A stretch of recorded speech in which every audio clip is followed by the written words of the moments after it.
आज हमारे साथ मौजूद हैं किसान कांग्रेस के प्रदेश कार्यकारिणी के सदस्य, प्रदेश कार्यकारिणी उपाध्यक्ष राहुल चौहान।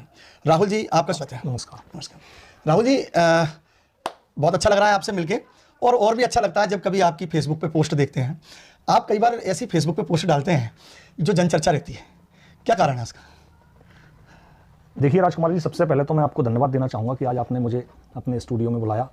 डिस्क्लेमर, आज लाइव वीडियो जोखिम के अधीन है। इसमें दिखाए गए सभी मुद्दे एक विचारधारा की बात करते हैं। ये किसी एक व्यक्ति या किसी एक व्यक्ति का समुदाय, संगठन या जाति का समुदाय के विरुद्ध नहीं है या फिर किसी धर्म, जाति या विशेष राजनीतिक उद्देश्य चला जा रहा सो या कोई प्रोग्राम है। ये मानवता को दर्शाने का एक छोटा सा माध्यम है जो सच्चाई को दर्शाने का कार्य कर रहा है। आजाद कोई व्यक्ति या कोई सिंगल पर्सन नहीं है, अभी तो ये एक सोच के रूप में कार्य करता है। आजाद लाइव एक सामान्य ढंग से पेश किए गए कंटेंट के आधार पर एक सामान्य मानवीय विचारधारा जैसी है। इसलिए किसी भी तरह की पार्टियों की सरकार बैठे उसकी वर्तमान स्थिति से रहेगी। ये मानवता को साक्षर या जागरूक करने का एक बहुत बड़ा विशाल कारण बन सकती है। तो ज्यादा लोग इस नाइन भारत का हिस्सा बने और भारत को अखंड बनाए रखने में अपनी सदा अदा करें। लाइव किसी भी व्यक्ति का विचारधारा का विरोध नहीं करती है, वह हर प्रकार की समस्या का हल खोजने पर भरोसा करती है। सत्य में जय थी। लाइव देश हित में लिए गए वर्तमान सरकार को प्रतिनिधि में अपना पक्ष रखने के लिए आवाज उठा सकती है। ये 150 करोड़ भारतवासियों के हित में हो ऐसे फैसलों नियम कानूनों की हितैषी बन सकती है। लाइव को किसी विशेष पदाधिकारी को किसी भी तरह की पाबंदी में नहीं रखा जा सकता है। ये अपनी पॉलिसी की स्वयं ही करता है। इसे सामाजिक संगठनों से उद्देश्य चलाया जा रहा है। लाइव में राष्ट्रीय सर्वोपरि है, वसुधैव कुटुंबकम। और मेरे से सवाल, आप मुझे ये सौभाग्य प्राप्त हुआ कि आप जैसे पत्रकार मुझसे आज सवाल पूछ रहे हैं। मेरी एक भी पोस्ट अगर गलत मैंने डाली हो या कोई ऐसी पोस्ट हो मेरी जिसमें किसी को लगा हो कि इसमें मैंने कुछ गलत लिखा है, तो वो साबित करके बता दे। मेरी जितनी पोस्टें हैं सब या तो प्रशासन के विरोध में रहती हैं या सरकार की गलत नीतियों के विरोध में रहती हैं। और मैं कांग्रेस पार्टी का वर्कर हूँ, तो मेरा दायित्व भी बनता है, हम विपक्ष की भूमिका में है, तो विपक्ष का धर्म निभाने का मेरा दायित्व भी बनता है। मैं उन नेताओं में से नहीं हूँ कि पद लेके घर पे बैठ जाएं और एक प्लेट लगा लें गाड़ी पे और सिर्फ पद का उपयोग अपने काम धंधों के लिए करें। बहुत अच्छी बात कही आपने। आजकल पद लेके घर बैठ जाना, हम भी पत्रकार के रूप में जब काम करते हैं तो देखते हैं कि रोज़ इस तरह की न्यूज़ आती हैं कि इनको ये पद मिला, इनको ये पद मिला, लेकिन बाद में ऐसी कोई न्यूज़ हमें प्राप्त नहीं होती कि इन्होंने बहुत बड़ा कार्य किया। अगर आपने मेरा ये कहना है कि जैसे आप किसान कांग्रेस में हैं और किसान कांग्रेस से जुड़े हुए हैं, तो किसानों के अभी जो मुद्दे चल रहे हैं उसके बारे में आप क्या कहना चाहते हैं? उसको कितना गलत मानते हैं, कितना सही मानते हैं उसे? राज्य सरकारें, अब आप अखबार पढ़ रहे होंगे अभी, चाहे शिवराज सिंह की सरकार हो, चाहे और दूसरे राज्यों में बीजेपी की सरकारें हों, वो लगातार इस बात को कह रही हैं कि जब बाहर के ट्रक यहाँ पर अनाज लेकर आएंगे या कोई भी जींस लेकर आएंगे तो हम उनको यहाँ घुसने नहीं देंगे। और जो ये कानून बनाया है मोदी जी ने, ये पूरे देश के लिए है, पूरे देश में लागू होता है। जब राज्य सरकारें मना कर रही हैं तो बस उस कानून का औचित्य क्या रह जाता है? और इन्हीं के जो मुख्यमंत्री हैं, इन्हीं के सरकार, जहाँ इन्हीं की सरकारें जिन प्रदेशों में, इन्हीं के मुख्यमंत्री उस कानून को मानने से मना कर रहे हैं। नहीं, राज्य सरकारें मंडी में बेचने की थोड़ी मना कर रही हैं। राज्य सरकारें ये कह रही हैं कि हमारा जो ट्रक बाहर के हमारे राज्यों में बेचने आएंगे, आपने शिवराज सिंह का अभी पढ़ा होगा, खट्टर का भी पढ़ा कि जो ट्रक बाहर से हमारे उसमें प्रदेश में बेचने आएंगे उनको घुस। तो फिर इनके कानून का अर्थ क्या है? मोदी सरकार 30 इस पूरे कानून में 30 बिंदु हैं, 30 बिंदुओं में से 28 बिंदुओं पर मोदी सरकार संशोधन करने को तैयार हो गई है। अगर कानून गलत नहीं है, कानून सही है, तो 28 संशोधन क्यों करने को तैयार हो गई है मोदी सरकार? अब केवल दो संशोधन रह जाते हैं जिनके लिए किसान अड़े हुए हैं। तब जब जिनके लिए आप कानून बना रहे हो तो वही लोग मना कर रहे हैं कि हमें ऐसा कानून पसंद नहीं है और ये हमारे हित में नहीं है, तो उस कानून को क्यों नहीं बदलते हैं? वो मामला ये आता है कि जो कानून हित में नहीं है उनको बदला जा रहा है। अगर आपका कहना है, अभी जो आपने शिवराज सिंह जी की कहा और खट्टर जी की कहा कि वो अपने प्रदेश में माल बेचने की मना कर रहे हैं, पहले मैं आपको बता दूं कि जिस प्रदेश का किसान है और उसने वहाँ पर रजिस्ट्रेशन कराया हुआ है, केवल रजिस्टर्ड किसानों का माल लिया जाएगा। अब गवर्नमेंट खरीद तो आप दूसरे प्रदेश की कर नहीं सकते ना, वो केवल रोक जो लगाई है वो गवर्नमेंट खरीद के लिए लगाई है। जैसे गेहूं की गवर्नमेंट खरीद होती है, तो दूसरे प्रदेश का मध्य प्रदेश में क्यों बेचेगा गवर्नमेंट खरीद में? और ओपन मंडी में अगर बेचना चाहता है तो बेच सकता है। कानून में खामियां तो हैं और निश्चित रूप से खामियां ज़्यादा हैं, क्योंकि हरियाणा और पंजाब दो ऐसे प्रदेश हैं इस देश के जिनमें सबसे ज़्यादा किसान, जो दोनों प्रदेश कृषि प्रधान प्रदेश कहे जाते हैं और सबसे ज़्यादा किसान इन दोनों प्रदेशों में निवास करता है। उन वहाँ के जो जानकार लोग हैं, बड़े किसान हैं और जो किसान संगठन हैं, वो लोग इस कानून को मानने से मना कर रहे हैं। इस कानून का लगातार विरोध हो रहा है और दिल्ली के बॉर्डर पर 90 लाख से ज़्यादा किसान वहाँ पड़े हुए हैं, अपने घर वालों को छोड़ के, अपने बीवी बच्चों को छोड़ के, और ऐसी कड़ाके की सर्दी में वहाँ बिस्तर लगाकर वो रह रहे हैं। खाने पीने की उनकी कोई ऐसी खास सुविधा नहीं है। तो निश्चित रूप से अभी जो नई सरकार ने, मोदी सरकार ने जो 3 कानून लागू किए हैं, मुख्य चर्चा में वो हैं। एक तो जो कॉन्ट्रैक्ट खेती है वो ज़्यादा इफेक्ट कर रही है, उसका विरोध ज़्यादा हो रहा है कॉन्ट्रैक्ट खेती का। लेकिन कॉन्ट्रैक्ट खेती को करने के लिए किसान स्वतंत्र है ना, वो कॉन्ट्रैक्ट खेती करे या ना करे। तो अब किसान, भाई आप कानून हमारे लिए बना रहे हो, किसानों के लिए बना रहे हो, किसान उससे राजी नहीं है, तो उसको बदल दो। इतना जिद क्यों खाई हुई है सरकार की? जो चीज़ किसान चाह ही नहीं रहे हैं और सरकार तुली हुई है, तो कहीं ना कहीं इसमें सरकार की मंशा तो कुछ ना कुछ गलत है। और तमाम सारे जो देश के उद्योगपति हैं, जो सरकार से लंबे समय से हम देख रहे हैं लाभ ले रहे हैं, चाहे अंबानी हो चाहे अडानी हो, उनके हित में ये कानून है। ऐसा बार बार अंबानी और अडानी का नाम इन्हीं के सरकार के लोग, इन्हीं के सरकार के लोग, इन्हीं की पार्टी के लोग उस कानून की बुराई कर रहे हैं, आलोचना कर रहे हैं उस कानून की, लेकिन दबी जबान से वे खुल के बोलने को तैयार नहीं है। कहीं ना कहीं मुख्यमंत्री शिवराज सिंह जी भी समझ रहे हैं इस कानून के कितने फायदे हैं और कितने नुकसान हैं, लेकिन अब मोदी जी के सामने बोले कौन? नहीं, ऐसा नहीं है। मोदी जी ने मैं किसी का पक्ष नहीं ले सकता, पक्ष वाली कोई बात नहीं है। मैं तो सिर्फ ये कहूँगा कि जो कमी है कानून में वो पूर्ति करने के लिए सरकार तैयार हो गई है, और जो उसमें सुधार हो रहा है वो सुधार हो जाए। और मैं समझता हूँ कि अगर ज़्यादा ही कमी है तो उच्च लोग विचार करें इस पर कि जो किसान को पसंद नहीं आ रहा कानून, उसे क्यों लागू किया जा रहा है। देखिए, मैंने आपको बताया कि 30 बिंदु हैं इसमें, 30 में से 28 पे वो संशोधन करने को तैयार हो गए हैं। अगर उसमें कमियां नहीं होती तो ये 28 बिंदुओं पर संशोधन करने को क्यों तैयार? अब केवल 2 बिंदु बचे हुए हैं। कौन कौन से 2 बिंदु? दो बिंदुओं पर सरकार अड़ी हुई है कि हम, अब ये तो ऐसा लग रहा है कि एक राजहटसी है उनकी, भाई एक हटियोग सा है उनका कि हम नहीं करेंगे। उसमें सरकार, इसमें बेइज्जती किस बात की है? क्या होता है कि लगातार हम किसी चीज़ का विरोध करते रहें और फिर कभी ना कभी ऐसी बात का विरोध कर दें जो सच हो या ना हो, तो वो एक मोमेंट ऐसा बन जाता है कि कांग्रेस अगर कोई प्रस्ताव लाएगी तो बीजेपी विरोध करेगी और बीजेपी लाएगी तो कांग्रेस विरोध करेगी। तो इस रूप में आ गया है मामला। अब बीजेपी के नेताओं का ये कहना है, जो बड़े केंद्रीय नेता हैं भारतीय जनता पार्टी के, इस आंदोलन के पीछे पूरा कांग्रेस का हाथ है, जबकि कांग्रेसी तो उस आंदोलन में कोई है ही नहीं। कांग्रेस ने तो समर्थन भी तो किया था ना। समर्थन किया तो अभी जब किसानों ने आंदोलन किया था तो उसमें कांग्रेस ने एक अलग से रैली निकाली थी। जन भावनाओं के अनुरूप तो कांग्रेस को चलना पड़ेगा। बिल्कुल, नेताओं का काम है, लीडर्स का काम है जन भावनाओं के अनुकूल चलना, लेकिन जो समस्या है कहीं भी ऐसा नहीं कि उस आंदोलन को कांग्रेस ने आंदोलन की शुरुआत की हो, उस आंदोलन को गति कांग्रेस ने दी हो, कांग्रेस ने उस आंदोलन, किसानों की समस्या है। अगर कांग्रेस को लग रहा है कि जन भावनाएं हैं तो उसके अनुरूप कांग्रेस चल रही है, और सारी पार्टियां भी दूसरे राज्यों की जो क्षेत्रीय, बिल्कुल हम मानते हैं कि अगर भारतीय जनता पार्टी या मोदी सरकार गलत कानून लाएगी तो अगले चुनाव में उसका परिणाम भुगतेगी। अब मैं आपसे बात करता हूं कि अब नगरपालिका चुनाव आने वाले हैं और निश्चित रूप से काफ़ी चर्चा में है नगरपालिका चुनाव कि श्योपुर की सीट ओबीसी महिला के लिए हो गई है नगरपालिका की, तो आपकी पार्टी का क्या इसमें टारगेट रहेगा? किस तरीके का प्रत्याशी आप देखेंगे? देखिए, नगरपालिका चुनाव एक बहुत महत्वपूर्ण चुनाव होता है और ये नगर के विकास की संस्था है। नगर का सौंदर्यीकरण, नगर में किस तरह से सड़कें बननी है, नगर में किस तरह से नालियां बननी है, किस तरह से शॉपिंग कॉम्प्लेक्स नगर के अंदर बननी है, नगरपालिका तय करती है। और आगे के जो बड़े चुनाव होते हैं, विधानसभा, लोकसभा, उनकी दशा और दिशा भी ये चुनाव तय करता है। अब रही बात ओबीसी सीट की, तो लंबे समय के बाद ओबीसी महिला सीट शायद एक ही पहली बार ही आई है 94 के बाद पहली बार महिला ओबीसी सीट आई है। तो महिला ओबीसी जब सीट आई है तो कांग्रेस भी यही विचार कर रही है कि महिला ओबीसी सीट पर महिला ओबीसी प्रत्याशी कोई लड़ाना चाहिए। लेकिन अब कुछ लोग ऐसे हैं हमारी पार्टी में भी जो दूसरे रास्ते से, पिछले रास्ते से सामान्य वर्ग को टिकट देना चाहते हैं। तो इसके लिए पूरी लड़ाई मैं खुद लड़ रहा हूं और हमारी पार्टी के और भी नेता हैं वो इसके लिए लड़ाई लड़ रहे हैं कि जब सीट महिला ओबीसी है तो जो प्योर महिला ओबीसी कैंडिडेट है उसे ही टिकट मिलना चाहिए, फर्जी ओबीसी को टिकट क्यों मिलना चाहिए? जाति तो किसी व्यक्ति की एक ही होती है ना, प्योर ही होगा जो भी होगा वो जाति। एक आध प्रत्याशी हमारे यहाँ ऐसे आ रहे हैं कि जो खुद सामान्य से आते हैं लेकिन उनकी जो पत्नियां हैं वो ओबीसी से हैं, तो ऐसे लोगों को टिकट क्यों मिलना? ये तो ओबीसी, ये तो जो योग्य प्रत्याशी आप भी उसका नाम ओपन करो। ये तो ओबीसी जो वर्ग है उसके संग अन्याय हुआ ना। मेरा ये मानना है कि किसी का विरोध करने से बेहतर है कि हम अच्छा प्रत्याशी का नाम दें। मैं किसी का विरोध नहीं कर रहा हूँ, मेरा केवल इतना कहना है कि पिछड़ा वर्ग का ये हक है और पिछड़े वर्ग को ये टिकट मिलना चाहिए। पिछड़े वर्ग के लोग मुस्लिम समाज में भी हैं, पिछड़े वर्ग के लोग हिंदू समाज में भी हैं। मैंने तो सबसे पहले ये मांग उठाई है कि ये हक मुस्लिमों का है और मुस्लिम को टिकट मिलना चाहिए, क्योंकि पिछले 2018 के चुनाव में भरपूर मतदान मुस्लिम समाज ने कांग्रेस को किया था। और सन 52 से लेकर आज तक का अगर इतिहास आप देखें तो हर चुनाव में, चाहे पूरे मध्य प्रदेश के चुनाव की बात करें, हर चुनाव में मुस्लिम समाज के मतदाता कांग्रेस को दिल खोल के वोट देते हैं और कांग्रेस जीतती भी उसी समाज की वजह से है।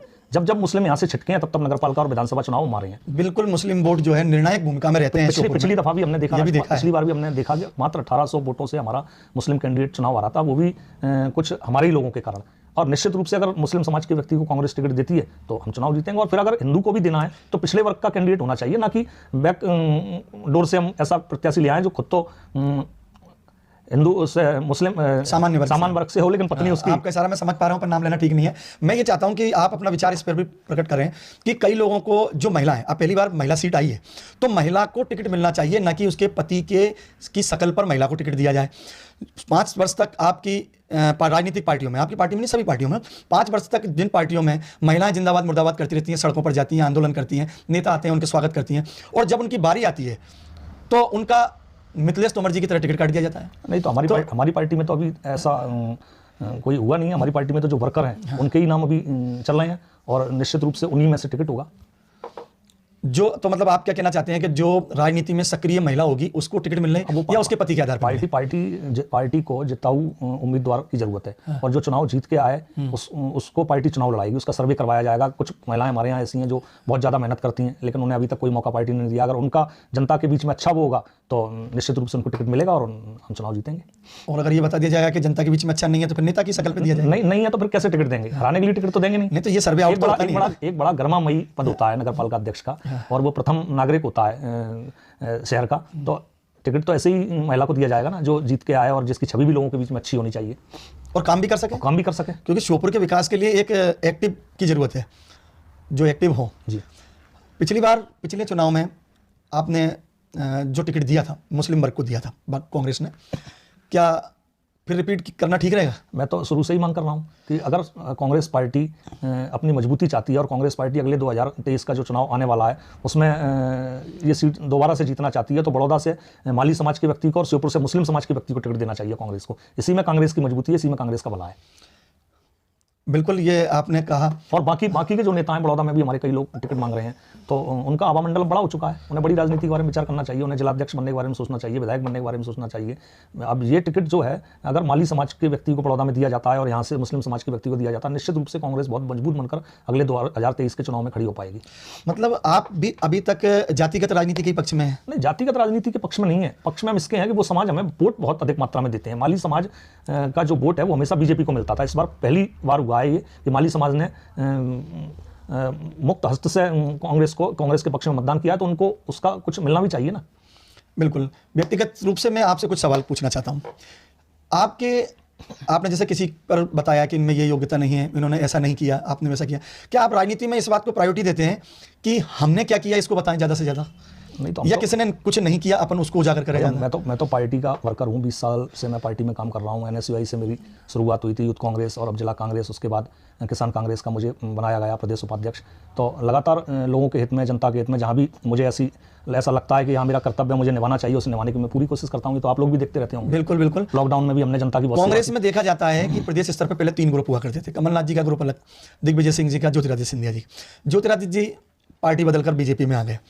आपको दिग्विजय सिंह ग्रुप से माना जाता है, तो कभी आपने दिग्विजय सिंह के द्वारा श्योपुर के लिए कुछ सौगात लेने की कोशिश की?